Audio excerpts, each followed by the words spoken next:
thought I'd try a little experiment in reading Arthur Ransome's Old Peter's Russian Tales. Arthur Ransome went to Russia in 1914-15 to rediscover Russian folk tales.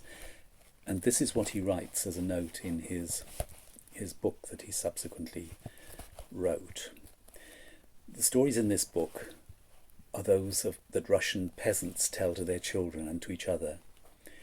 In Russia, hardly anyone is too old for fairy stories, and I've even heard of soldiers on their way to war talking of very wise and very beautiful princesses as they drank their tea by the side of the road.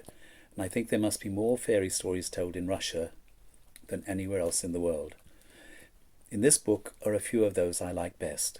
I've taken my own way with them, more or less, writing them mostly from memory.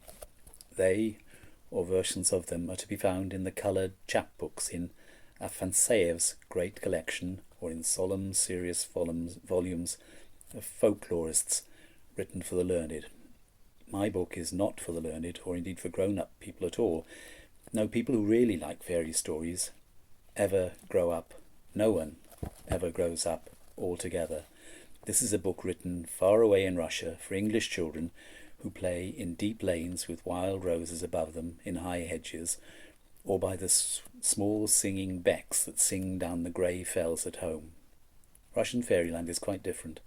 Under my window the wavelets of the Volkhov, which has its part in one of the stories, are beating quietly in the dusk. A gold light burns on a timber raft floating down the river. Beyond the river, in blue midsummer twilight, are the broad Russian plains and the distant forest. Somewhere in that forest of great trees, a forest so big that the forests of England are little woods beside it, is the hut where old Peter sits at night and tells these stories to his grandchildren.